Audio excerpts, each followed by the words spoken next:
আমার এই কথাগুলোর সাথে সারা পৃথিবী থেকে যেখান থেকে আমাকে দেখছেন প্রবাসীরা বিশেষ করে যদি সহমত পোষণ করেন ভিডিওটি শেয়ার করবেন। বাংলাদেশ সেনাবাহিনী এই জাতির কাছে একটা গর্বের নাম ছিল। সেনাবাহিনীর গাড়িটা দেখলে কলিজার মধ্যে একটা ভাব চলে আসতো, একজন আর্মি অফিসারকে দেখলে এরকম সেলুট একটা ভাব চলে আসতো অন্তরের মধ্যে। কিন্তু আজকের দিনে রাইট নাও সেনাবাহিনীকে জনতার মুখোমুখি করে দেওয়া হয়েছে। কিছু অথর্ব মন্ত্রী, আমি তাদেরকে অথর্বই বলতে চাই, তাদের জ্ঞান বিবেক বুদ্ধিহীন মস্তিষ্ক শুধুমাত্র জনগণ থেকে ডিসকানেক্টেড হয়ে যখন লুটপাটে ব্যস্ত হয়েছে, তাদের কিছু সিদ্ধান্তের কারণে আজকে দেখেন দেশপ্রিয় সেনাবাহিনী জনগণ মুখোমুখি। মানে মিয়ানমার আমাদেরকে বিভিন্ন সময় গোলাগুলি করে, আমরা বলি যে আমরা ধৈর্যের পরীক্ষা দিচ্ছি, কিন্তু আমার দেশের জনগণের যখন একটা অধিকার নিয়ে লড়াই হচ্ছে সেখানে সেনাবাহিনী আজকে বাঁচে।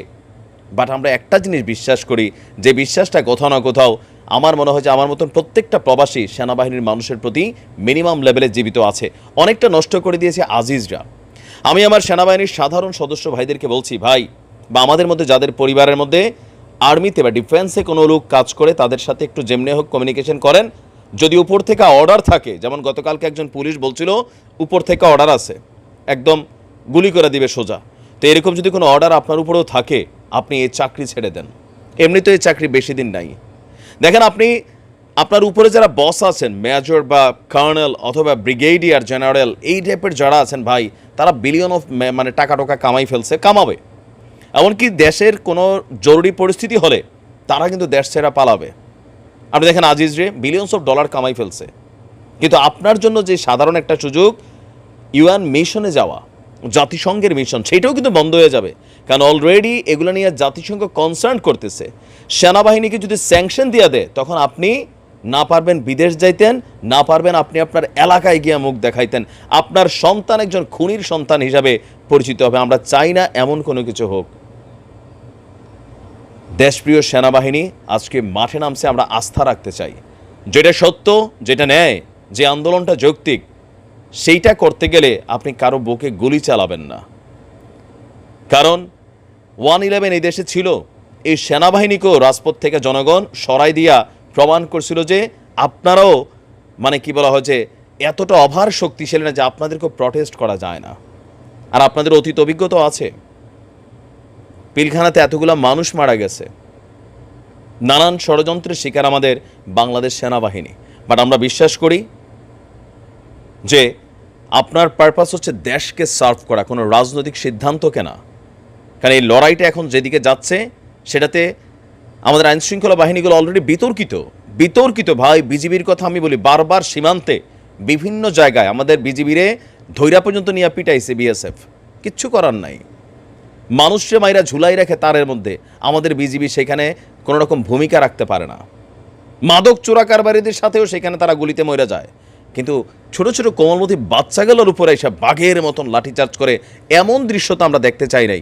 এখন তাদেরকে নামাইছে, তারা এই কাজটা করছে। না করলেও পারতো।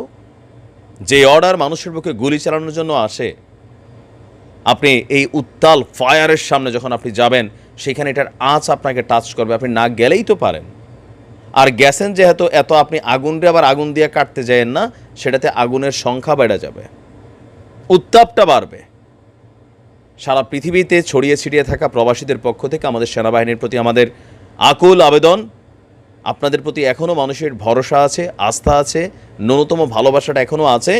মানুষ বিশ্বাস করে রাজপথে নেমে পুলিশ বা র্যাব বা বিজিবি কতিপয় কিছু সদস্য, সবার কথা আমি বলছি না, তারা যে ভূমিকা রাখছে, এই ভূমিকা দেখা এই বাহিনীগুলোর প্রতি মানুষের অন্তরে একটা ঘৃণা জন্ম হয়ে গেছে।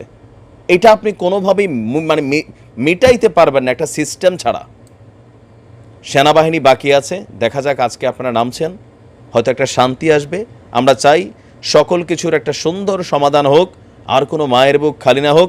হোক সে একজন পুলিশের লোকই অথবা হোক সে একজন সাধারণ ছাত্র, মা তো মাই, কোনো না কোনো মায়ের বুক খালি হচ্ছে। আর সকল মায়ের একটা কমন বৈশিষ্ট্য হচ্ছে এই প্রত্যেকটা মাই গরিব মা। উপর থেকে অর্ডার দিয়ে বসে থাকে বড় সারেরা, আর বাস্তবায়ন করে গরিবের সন্তানরা। এটা পৃথিবীর নিয়মই। সেই কবে সক্রেটিস বইলা গেছিল একটা কথা, আইন গরিবরে শাসন করে আর বড়লোকরা আইনকে শাসন করে। এটা বাস্তবতা। সো যা করবেন ভেবেচিন্তে করবেন। আমরাও চাই এটা একটা সুন্দর সমাধান হোক। আই ডোন্ট নো এটা হাউ টু এটা রিজলভ, এটা কিভাবে হবে। এক এক দিকে মন নিচ্ছে এক একটা ইস্যু। আল্লাহ হেফাজত করুক প্রিয় দেশকে, দেশের মানুষকে। ভালো থাকুন। আসসালামু আলাইকুম।